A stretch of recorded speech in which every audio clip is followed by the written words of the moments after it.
kayo po, tayo ay manalangin. Ama namin na nasa langit, salamat sa bagong araw na ibinigay niyo sa amin. Sana Lord, gabayan niyo kami at bigyan niyo kami ng kalaman sa aming pag-aaral ngayong umaga. In Jesus' name, Amen. Amen. Ngayon ay may lumiban na sa klase ngayong umaga nito. Wala. Magaling, nandito ang lahat. Ngayon ay babasahin natin ang mga panuntunan sa klase. Sino gusto magbasa ng unang panuntunan? Kay Michael? Maging mabait. Maging mabait. Sa pangalawa? Maganda. Mag-aral. Very good. Sa pangatlo? Makinig ng mabuti. Mabuti.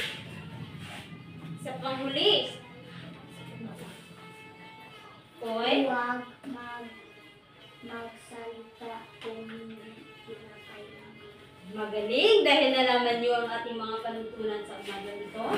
Alam kong meron akong binigay sa inyo na tatang aralin, di ba? Okay. Kaya rin nyo bang ipasa sa harap? Okay. Okay, very good. Dahil naipasa ninyo ang inyong mga takdang aralin. Meron bang makakaalala sa inyo ng ating huling pinag-aralan? Okay, Chrislyn?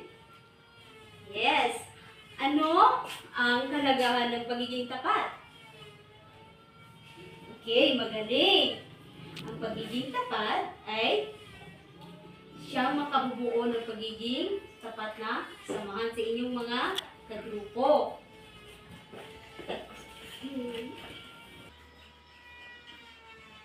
Bago tayo dumako sa ating aralin ngayong umaga ito, magkakaroon muna tayo ng maikling aktibidad. Handa na ba kayo? Magaling! Ngayon ay ating basahin ang naging kwento ng buhay ni Dr. Garcia dahil sa pagiging matiyaga niya sa buhay.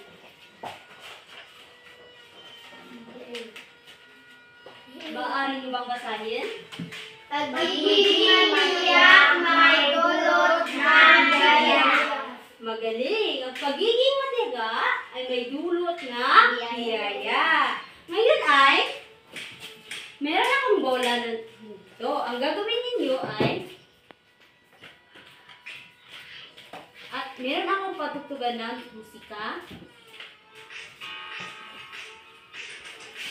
Maaari mo bang ipasa? Yes.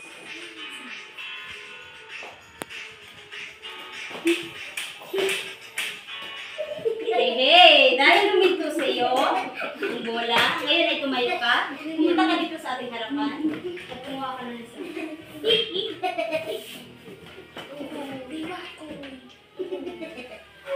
Ating basahin. Ano ang tampok sa pag-uugaling ipinakita ni Dr. Garcia habang siya ay nag-aaral? Ay, ang pagiging matiyaga. Magaling.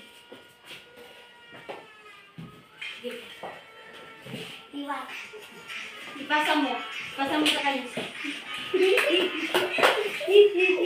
Yay! Dahil na sa'yo, ate.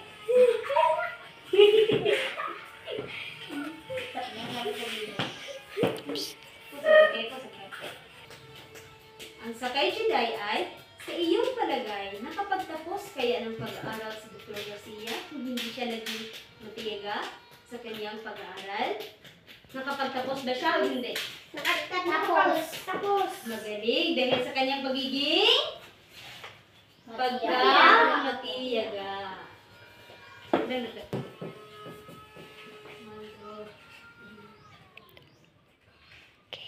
Ngayong araw na ito, ngayong oras na ito, ating basahin ang ating layunin sa umaga. Sabay-sabay natin basahin.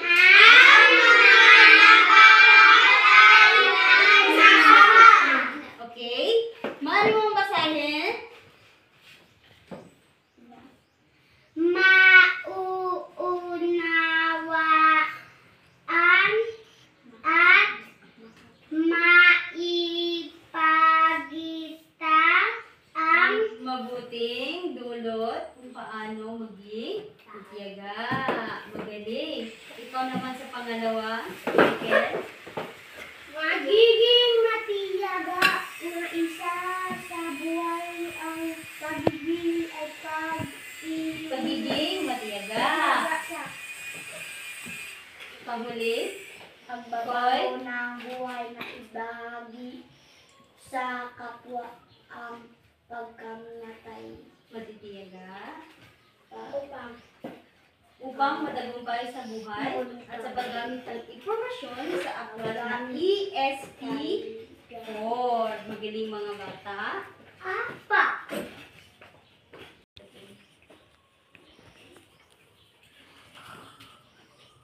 Ngayon naman ay dumako tayo sa ating unang aktibidad sa umaga nito. Handaan ba kayo? Opo! Okay, magaling. Ngayon, bibigyan ko kayo ng mga papel. Ang inyong gagawin ay inyong sagutan itong katanungan. Andun kung ating may Yung katanungan. Maaari niyo bang basahin? paano makakatulong sa iyo ang pagiging matiyaga sa mga tagang loob sa oras ng pangangailangan?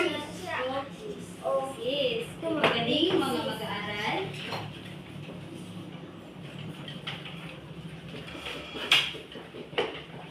Okay, bibigyan ko kayo ng 2 minuto upang sagutan ang inyong katanungan. Okay, tapos na. Mayroon niyo bang ipasa paharap?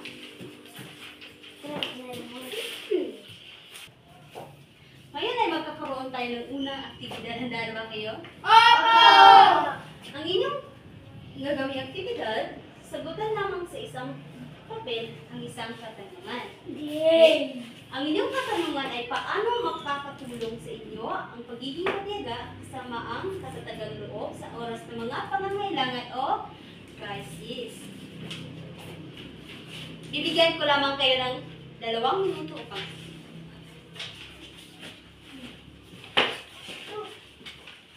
dahil tapos na kayo, mayroon niyo bang ipasa paharap?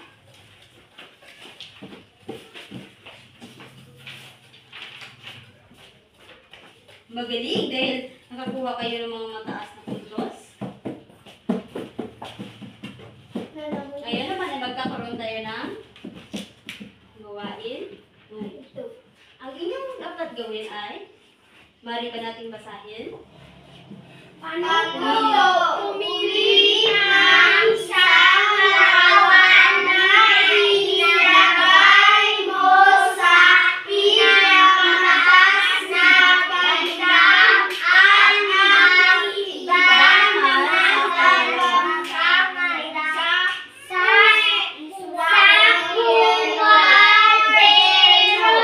Okay, magaling.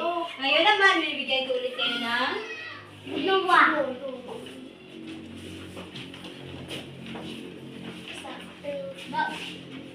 meron lang naman tayong 3 minuto ang sagutan ang ating gawain. Okay, dahil tapos ng lahat, maaari niyo bang ipasa paharap?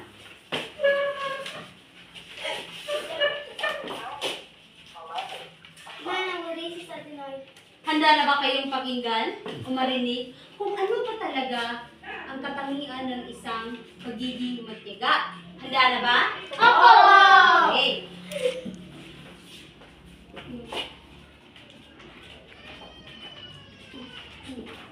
Una-una ay aking babasahin sa inyo. Ang pagiging matiyaga, kasama ang tatag ng loob, ay isang napakagandang ugali na dapat mahubog ng isang katulad mo. Maraming matagumpay na tao, katulad ni Dr. Jose Rizal, katulad daw ni Dr. Jose Rizal, na siya ay naging matagumpay dahil sa kanyang pagiging matiyaga. Na sa kabila ng mamamalabis na mga dayuhan sa kanyang pagkatao, ay naging matatag siya sa paraan ng pagsusulat ng mga libro at inihayag ang kalabisang ginawa ng mga dayuhan sa mga Pilipino. Sa kanyang pagkakakulong sa dapitan ay naging matatag siya at hindi siya sumuko sa laban para makamit ang inaasam na kalayaan. Nariyan din ang ating mga guro, mga doktor, at iba pang mga professional na nakapagtapos ng kanilang pag-aaral dahil sa kanilang pagiging Matiyaga. Magaling. Ngayon ay, alam kong mayroon kayong natutunan sa umagang ito. Tama ba ako? Oo! Okay. Maaari ba kayong kumuha ng isang papel? Bibigyan ko kayo ng papel.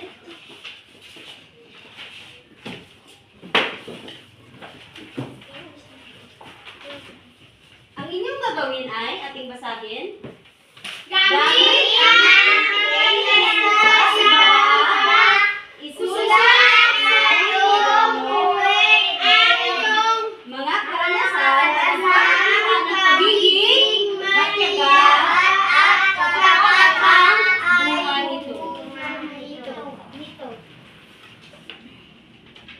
Okay. Ang inyong gagawin ay, isusulat ninyo sa inyong papel ang mga karanasan ninyo sa pagiging matyaga nyo at kung ano ang bunga ng inyong ginawang pagiging pagka-matyaga. Intindihan ba? Opo! Okay. Meron kayong 2 minuto. Magaling. Marinig.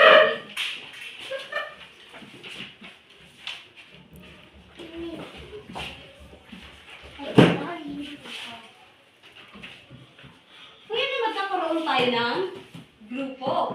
Okay. Hatiin ko kayo sa 4 na grupo. Dito ay sa pangalawang grupo, sa isang grupo, pangalawa, at pangatlong grupo. Ang inyong gagawin ay, gagawa kayo ng pagsasadula. Isasadula ninyo kung ano ang pagiging matyaga. Ngayon, dito naman ay gagawa kayo ng tula. Okay? Tula ng pagiging matyaga. Sa pangalawa naman ay gagawa kayo ng isang talumpati kung ano ba talaga ang pagiging matyaga. Naintindihan ba? Opo! Okay.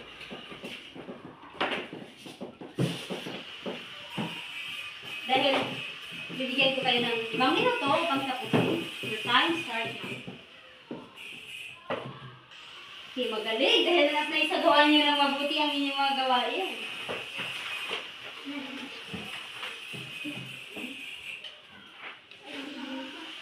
Meron na kayong natutunan sa umaga ito? Meron! Ano ang ating pinag-aralan? Tungkol sa pagiging Dulot na biyaya. Magaling. Kumuha kayo ng papel at inyong sagutan. Isulat ang tama kapag ang larawan ay nagpapakita ng pagiging matyaga. Mali naman kung hindi. Sa tingin nyo, sa unang larawan, pagiging matyaga ba o hindi? Tama o mali? Okay. Mali. Sa pangalawa, Tama. tama. Very good. Magaling kayo. Sa pangatlo, Mali. Mali. Sa pang-apat, Tama. Sa panglima, Tama. oh, magaling kayong lahat. Meron talaga kayong natutunan sa umaga nito. Ngayon naman, ang iyong takdang aralin. Ilabas ang iyong mga kwaderno at iyong kopyahin ito.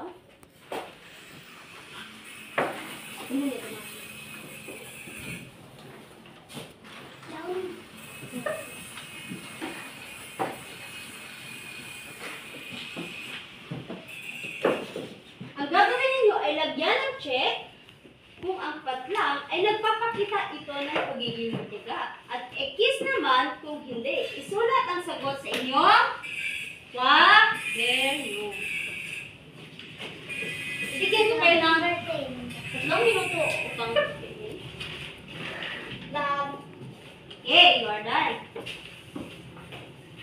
Maaari ba kayong tumayog lahat? Goodbye, everyone! Goodbye, teacher! Janet!